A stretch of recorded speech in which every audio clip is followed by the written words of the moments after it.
kira kita akan lihat juga. Dan inilah dia. Match versus antara kedua belah tim. DQ dengan Arlotnya Abe, Melissa, Roundel, Farsha, Juicy, Dairet, Ki, Florin. Sementara dari Onyx Prodigy ini benar-benar strategi yang benar-benar kuat banget sih. Dari metode pick off mereka milikin juga dengan membawa Kaja, One yang kita tahu One meskipun menerima beberapa nerf di update patch terakhir, tapi ya dia masih menjadi hero yang benar-benar bisa ngasih momen di kemenangan. Dan ya, kita akan segera menuju ke Land of Down di game yang pertama, Onyx Prodigy versus Yasbi Esports. Mungkin tensinya akan lebih panas di area Turtle nanti. Karena untuk di awal, menurut gue rotasi-rotasi yang cepat ini nggak bisa. Dua-duanya bukan tipe roamer yang harassment. Mungkin bahkan dari Onyx kali. Onyx akan lebih bisa agresif dengan hero-heronya. Nah, kalau misalkan kita lihat dari late game, One dan juga Melissa, ini adalah hero yang tipikal butuh item lah. Ya. Walaupun dua-duanya sama-sama pakai Inspire. Dan kalau ngomongin soal Inspire, dari kemarin tuh udah banyak banget yang pakai talent keduanya tuh pakai Pull Yourself Together. Oke. Mungkin karena Inspire ini adalah satu-satunya ya defensif dan juga ofensif bisa dibilang. Kenapa gue bilang defensif? Karena ada life steal-nya. Life steal yang bisa ngebalikin darah dia, apalagi kalau untuk One dengan attack speed yang cepat, dia larinya juga cepat. Makanya ada beberapa yang masih pakai Pull Yourself Together. Ya, jadi pemilihan emblem terutama untuk talent keduanya untuk di area gold lane untuk marksman gitu ya. Itu sebenarnya masih banyak banget sih yang bisa dipilih. Baik lagi memenuhi kebutuhan kalian. Beberapa waktu lalu juga kita sering banget lihat di mana Tenacity menjadi pilihan utama karena ya balik lagi Tenacity merupakan talent kedua yang setara memberikan seperti 18 physical armor serta magical defense itu benar-benar gede banget. Tapi ya dengan adanya Pull Yourself Together ini membuat cooldown dari battle spell yang diambil sama kedua marksman akan semakin cepat. Seperti yang Limit tadi bilang ya, ini bisa jadi offensive dan juga defensif apabila Inspire yang mereka bawa untuk battle spellnya. Oke, start dari jungle. Wow, pakai Breathsmith ternyata dari Juicy. Menarik, gue biasanya pengguna darah tuh pakai Killing Spree dia. Atau dia pakai Lethal Ignition, enggak sih Lethal Ignition jarang. Karena dia damage-nya udah cukup. Nah, sustain doang yang dicari dari Juicy. Ternyata dengan Breathsmith mungkin yang lebih pasti ya, dapetin darah yang lebih pasti. Karena kalau Killing Spree kan kalau dia dapetin kill, baru dia dapetin darah. Nah, ini dia ragu takut misalkan ke KS mungkin sama temennya. Dengan Breathsmith ini make sure darahnya akan lebih sustain ketika fight. Oke, kalau menurut aku Juicy ini bakal build lebih ke arah defense sih. Jadi kalau nggak hybrid ya lebih fokus ke arah defense. Karena dari segi draft, Yasbi ini kekurangan banget frontlaner mereka. Mereka nggak bisa untuk mengutamakan Arlot sebagai hero yang ada di bagian depan. Karena kita tahu Arlot nggak sesustain itu loh untuk bisa nahan semua damage yang masuk. Meskipun ada Florin sebagai salah satu sosok healer juga. Tapi untuk di area top lane sana Abe coba di follow up. Dapatkan execution di area belakang Boy. Coba untuk engage mundur ke arah bagian belakang Abe. Dipaksakan untuk mundur bermain lebih aman lagi. Tapi lihat minionnya ini coba untuk ditahan, di freeze oleh di bagian top lane sana.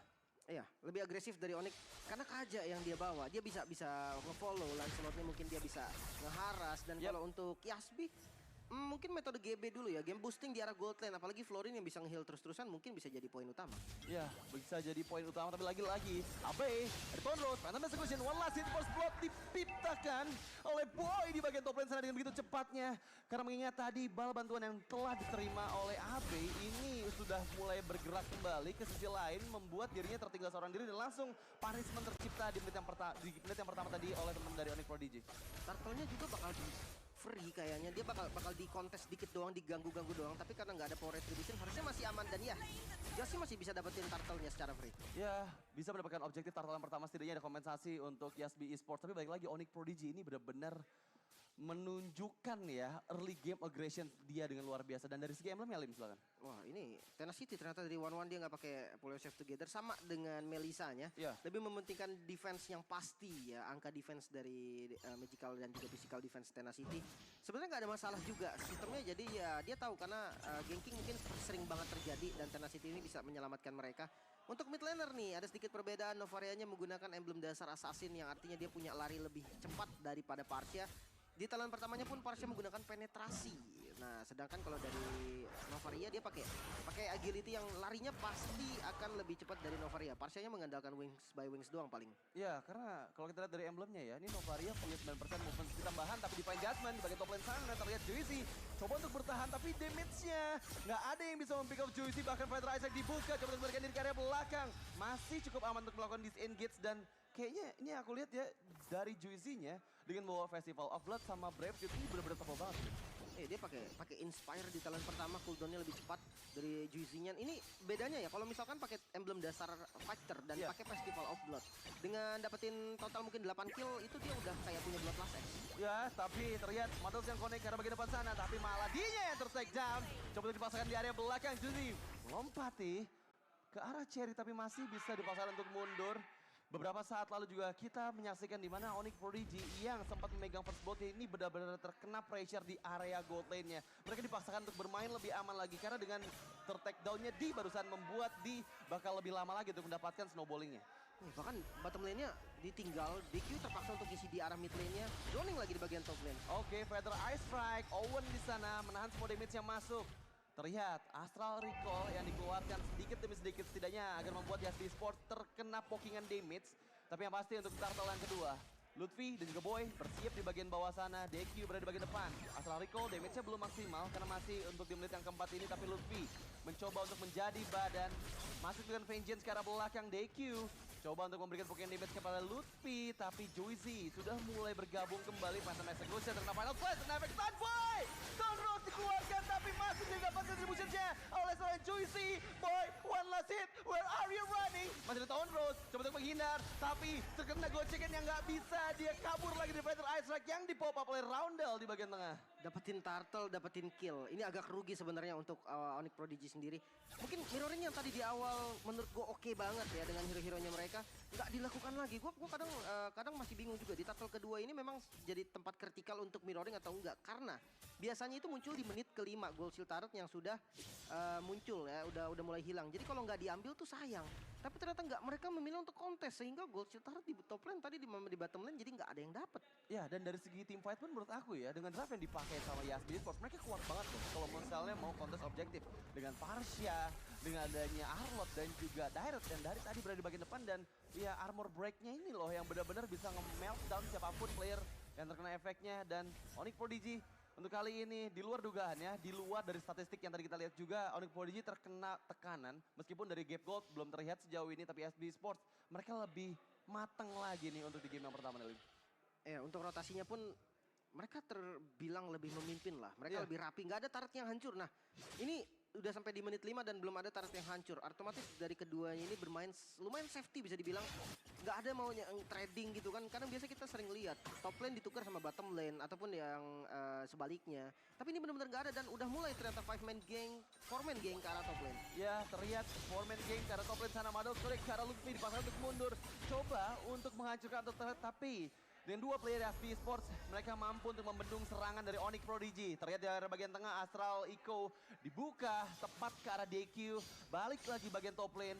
Foreman moves terlihat dari Yasby Sports, coba untuk mendapatkan informasi terlebih dahulu. Owen terima pokin damage yang cukup sakit, tapi masih bisa sustain juga. Masih menunggu waktu yang tepat sambil lihat di bagian bawah ada Boy yang coba untuk split post. Tapi terlihat Feather Ice dibuka di one last hit, berhasil dieksekusi. Menghilang dari line up down, Juicy engage ke arah Owen. Episode strike dikeluarkan, masih bisa menghindar Owennya. Mundur ke area belakang, tapi sepertinya mereka harus merelakan objektif start di bagian top lane. Setidaknya ada pertukaran di bagian bawah, Lim.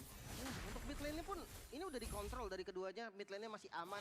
Dan perbedaannya turtle nih, turtle yang di set up oleh teman-teman dari Onyx. Ini bakal menjadi satu keuntungan lebih dari objektifnya, karena turret ditukar turret, namun turtle-nya ini nggak ada kompensasi sama sekali. Ya, dan akhirnya turtle menjadi milik Onyx Prodigy. Dan Divine Judgment ke arah belakang sana, coba untuk menangkap Roundel, belum ada blow up damage, terkena efek Feather Ice Strike. Coba untuk lari ke arah bagian belakang, Feather eksekusi untuk defensif, tapi Owen tertinggal dan juga Lutfi. Presto Wrath digunakan, hanya bisa menahan sedikit damage saja yang masuk. Hanya tersisa satu bar HP, tapi coba dipaksakan kembali. Episode strike dari Juicy ke arah bagian belakang. Lutfi coba untuk menahan semua damage dari Final Flash. Mendapatkan dua flash, tapi kalau top tank dicoba untuk mempick up Juicy, terlalu tanky. Masih ada Boy coba untuk melakukan defensif terhadap purple buff yang dia miliki, tapi untungnya masih bisa diamankan oleh Yasby Sports. Wow, ini tengahnya dapat dan sebenarnya dive in yang tadi dilakukan sama Juicy, dia tahu nih power dia tuh kuat banget, darahnya masih penuh, nggak ada defense adjustment, dan itu menjadi poin yang akhirnya bisa bikin Juicy-nya ini untuk maju ke arah depan. Dari segi item, udah ada Thunderbelt nih dari Arlot DQ, dia bisa lebih sustain lagi dan ada damage. Jangan lupakan damage dari Thunderbelt ini lumayan sakit dan juga ada efek slow. Fear Hammer untuk penetrasinya. Sementara kalau kita compare dengan Fredrin dari Lutfi fokus ke arah defense memang itulah biasa template dari Fredrin. Dominance Ice dia punya defense tambahan juga pastinya dari physical. Nah, yang jadi masalah mungkin dari kedua marksman nih, itemnya nggak berbeda jauh, tapi mobilitas dari One ini benar-benar terbatas. Mengandalkan dari Kaja, bahkan Silence Rope terpaksa dibuild di item ketiga. Oh, Silence Rope ya, untuk menghindari damage dari Feather Strike juga pastinya, karena dari tadi kita lihat gimana Roundel yang langsung membuka Feather Strike-nya ketika D-nya terlihat dan ada di dalam jangkauan Feather Strike. Tapi D coba untuk mendapatkan outer turret di bagian top lane sana. Owen yang memberikan backupan di area bagian belakang, masih menunggu visions yang terlihat dari teman-teman Yasbi Esports di area tengah. Juicy belum ada pergerakan yang cukup agresif, tapi menurut aku dari segi team fight lagi-lagi Yasbi Esports masih megang banget sih kendalinya. Dan untuk kali ini Juicy damage dari armor break yang sakit banget membuat Lutfi flicker di defensif menurut dari bagian belakang. Juicy coba untuk engage karena Boy masih bisa menghindar, tapi di waktu yang bersamaan Lord yang pertama muncul di area top lane. Ditarik dan yes, masih ada heal, ternyata masih bisa selamat dan coba untuk dibalikan kali ini Owen yang dalam bahaya, masih ada di untungnya masih bisa mundur dan kondisi 4 lawan 5. Lord terbuka untuk Yasbi. Wah, ini mahal banget, gak ada Divine Judgment, gak ada Crossbow of Tank. Dan bahkan Lutfi hanya seorang diri berada di bagian depan sana. Cherry hanya di bagian belakang, Final Flash dibuka karena Lutfi. Tapi damage yang masuk adalah Cherry terlalu sakit, flicker untuk defensif. Deki, karena bagian belakang sana terkena efek Mados, Cherry dipegang oleh Faye. Looking for more karena bagian belakang Deki. 1 melawan 3, Vengeance melawan semua player. Tapi ternyata dirinya melakukan tindakan yang sangat salah. Dan malah terpick off seorang diri, tapi untungnya Lord berhasil disecure oleh Yasbi Esports. Ya, coba untuk kasih space mungkin itulah yang terjadi dari DQ barusan. Sebenarnya untuk Lord pertama, kalau ditanya masih bisa di defense atau enggak, jawabannya menurut gue masih bisa. Ada Novaria, dia punya, bahkan dari Owen juga bisa manfaatin momen ketika defense, maka posisi dari Owen ini akan semakin lebih enak. Quantum Charge juga dari Owen ini bisa ngebantu, walaupun seandainya dia nggak ada flicker, dia bisa cari movement speed tambahan ke depan. Dan kalau ketika dia ada flicker, Divine Judgment tarik 1 dan itu bisa ngebawa ke belakang dengan lebih cepat dengan adanya Quantum Charge. Namun metode defense dari Onyx juga harus hati-hati. Karena apa? Karena masih ada hero long range juga dari Yasbi. Parsianya ini kalau memang dia pengen buang Feather Strike-nya buat poking, itu bakal jadi masalah untuk teman-teman Onyx Prodigy. Ya, ini balik lagi masalah positioning sih, karena dia yang selalu menjadi target utama dari Roundel dengan Feather Strike yang dia selalu keluarkan. Dan dengan Lord yang pertama masih bergerak juga di bagian bawah, menurut aku Yasbi Esports punya chance besar nih untuk memaksakan. Ada Owen, Final Flash yang dibuka dari Diki. Coba untuk membuat Owen yang miss positioning, tapi masih cukup aman untuk mundur ke area belakang. Ada split push yang dilakukan juga oleh Boy di bagian top lane sana. 1 orang saja, tapi Lord mendekat di bagian bawah. Feather Strike karena di tepat sekali. 2 bar HP tersisa, tapi base turret menjadi target utama oleh Yasbi Esports. Berhasil mengajukan base turretnya dan terlihat mereka masih coba untuk meneruskan kembali pressure-nya di area lini lain. Meskipun ada kompensasi inner turret di bagian top lane sana yang berhasil dihancurkan oleh Boy, tapi semua jungle creep diamankan oleh Yasbi Esports yang dimiliki oleh Onyx Prodigy. Iya, ini masih bisa ke defense lah hitungannya, walaupun tetap rugi. Ini Lord pertama yang biasanya tuh dipakai untuk ngabisin semua inner turret. Betul. Nyatanya ini dapat base turret di arah bottom lane, apalagi ini XP lane-nya kan bukan tipe yang bisa kontrol lane jauh gitu kan, bukan yang bisa split push. Maka dari itu dengan adanya satu base turret yang tumbang, ini bakal menjadi keuntungan banget nih untuk Yasbi. Walaupun Lordnya objektif selanjutnya ada di bottom lane dan itu bener-bener ngebantu Onyx lah untuk bisa kontrol dari laning bottom lane-nya. Nah, untuk sekarang menurut gue memang dari Yasbi nggak boleh kendorin pressure. Dia nggak boleh sampai ngelepas dari zona-zona yang harus diamankan. Kayak sekarang contohnya Onyx udah mengisi zona-zona di sekitar objektif yang akan muncul nanti dari Lord yang kedua. Ya, dan kalau aku lihat ya dari Onyx Prodigy, mereka dengan membawa Lancelot yang selalu melakukan split push ini emang keuntungan utama nih. Terlihat dari draft yang dimiliki sama Yasbi Esports, mereka nggak bisa berpisah loh. Mereka nggak bisa main 1-4. Karena kalau misalnya main 1-4 itu nggak akan maksimal dari tim fight yang akan mereka hasilkan juga. Tapi Juicy engage karena bagian depan, 3 player terlihat. Masuk dari Final Flash, 2 orang terkena damage-nya. Tapi di Crossbow of Tank berhasil dihindarin. Dan informasi yang mahal meskipun Boy untuk kali ini coba untuk escape. Menghindari 5 player move, tapi flicker. Karena yang salah sepertinya. Di timing yang kurang tepat dari Deki dan informasi yang mahal, Deki nggak punya flicker untuk 2 menit ke depan, Lim. Terlalu semangat kayaknya tadi, terlalu semangat untuk ngejar ya. Adrenalin rush ya, dan bahkan untuk kali ini, Owen! Flicker untuk defensif, udah dari bagian belakang. Nggak sempat ter-pick off, tapi lagi-lagi nggak ada flicker di Judgment untuk Owen yang akan membuat Onyx Prodigy bakal cukup susah untuk bisa mempertahankan Lord. Yang kedua, Feather Strike membuat beberapa player dari Onyx Prodigy dipaksa untuk mundur, tapi damage dari Astraliko yang masuk ke arah Roundel terlalu sakit damage-nya. Lutfi berada di bagian depan, laju di bagian jauh. Ini diuntungkan untuk Onyx Prodigy, tapi terlihat Lord 20.000 HP tersisa. Lutfi coba untuk memberikan vision sebanyak mungkin. Owen yang datang dari area river sana terlihat juga harus mundur secara perlahan. Tapi boy, keberadaannya nggak ada yang tahu. Terkena efek knock up. Owen coba untuk defend Jasmine. Final sana mendapatkan nyawa. Tapi dia terbangkit lagi dengan Counter of Tank dan Lord berhasil disecure oleh Joyzy. Feather Ice Strike karena boy mencoba untuk escape, melarikan diri dari sergapan 4 player Yasbi Esports yang masih available juga. Tapi Lord di waktu yang bersamaan bergerak di bagian bottom lane. Gak ada burst damage, mungkin ini yang terjadi dari Onyx. Defense Judgment yang belum pernah gue lihat satupun defense Judgment yang efektif. Maka dari itu one-one-nya harus punya item yang lebih banyak lagi. Mungkin nanti dengan Malefic Roar, dengan si Halberd baru bisa ngasih damage yang benar-benar optimal. Namun untuk sekarang, Lord yang sudah enhance datang ke arah bottom lane. Mungkin top lane yang akan difokuskan oleh prioritas pertama oleh Yasbi. Nah, midnya ini untuk di defense.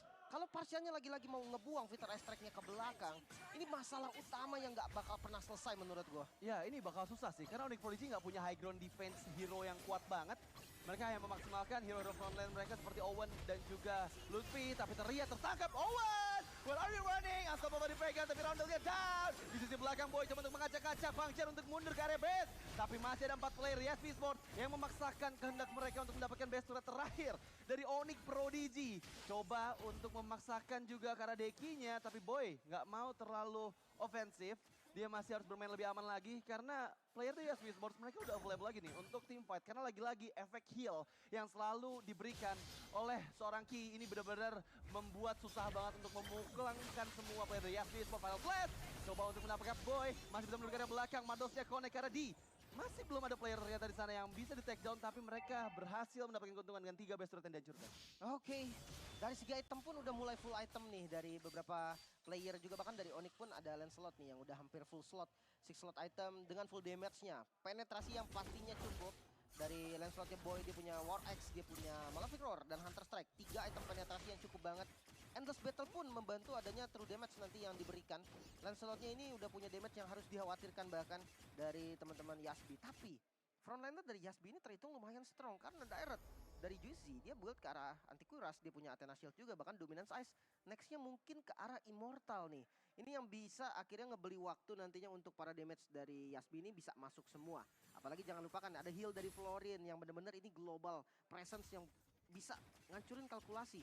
Terlebih untuk crossbow tank lah. Gue belum lihat dari pertama crossbow tank ini yang bisa dapetin 1 kill bahkan. Ya, belum dapetin 1 kill dan ya aku sadarin Lim ya, ini karena Athena Shield adalah item yang diprioritaskan tadi untuk jadi damage yang dihasilkan nggak maksimal gitu. Ketika defense-nya dapetin orang, crossbow tanknya pecah, nggak bisa langsung ke pick off karena dia masih kurang banget dari segi itemsnya. Tapi sekarang udah ada Malefic Roar, harusnya bisa lebih menghasilkan damage burst yang lebih besar ya ketika player tertangkap oleh Divine Judgment dari seorang Owen. Dan terlihat masih menunggu kedatangan Lord yang ketiga yang akan segera hadir di bagian top lane sana. DQ berada di bagian depan, masih bermain cukup aman, tapi baik lagi ini pokingan dari Cherry harus dimaksimalkan. Minimal kena ke arah backliner lah, meskipun ada Florin tapi seenggaknya pokingan demi pokingan akan membuat Yasbi bakal susah untuk bisa memenangkan setupnya. Sebenarnya 3-2 pun efektif sih, dan wah di top lane final slash ternyata. Oke, terlihat ada Federation yang dibuka, Lutfi flicker out defensif. Tapi terlalu tanky, Deki seorang dari bagian depan berhasil mendapatkan Lord ternyata untuk ketiga kalinya oleh Joyzy. Dan disengage semua player dari Yasbi Esports karena mereka sadar di bagian bawah. Lihat split push yang coba dilakukan oleh sepertinya akan mendapatkan keuntungan inner turret kedua untuk Onyx Prodigy dan akan memperpanjang lagi nafas mereka sedikit saja karena Lord bergerak bersamaan di area tengah di menit yang ke-17 ini. Sebenarnya ini metode yang menurutku bisa dilakukan dari Lord pertama, bahkan dari Onyx 32 ini metode yang paling efektif. Kenapa? Karena kalau mereka war besar, menurutku nggak akan sanggup untuk melawan team fight dari Yasbi. Tapi kalau pick off, mereka punya Kaja, mereka bisa diunggulin lagi. Dan lihat Florinnya aja udah tanky. Oh, Florin aja bisa nahan semua damage dan ada lagi gitu Ranger HP-nya karena lagi-lagi efek heal yang dihasilkan. Ini benar-benar membuat Florin susah untuk bisa take down dengan Bloom yang selalu memberikan efek global healingnya. Tapi ya terlihat Lord mendekat di area bagian mid lane. Roundel bersiap juga mencari positioning. Final Flash yang gagal dari Deki. Astral Recall yang sedikit demi sedikit mempoking damage dari Yasbi Esports. Boy coba untuk maju ke arah bagian depan tapi kena efek stun. Lutfi gak punya flicker, masuknya diamankan meskipun Owen menggagalkan. Feather Ice Strike tapi 2 man down dan best menjadi milik Yasbi Esports.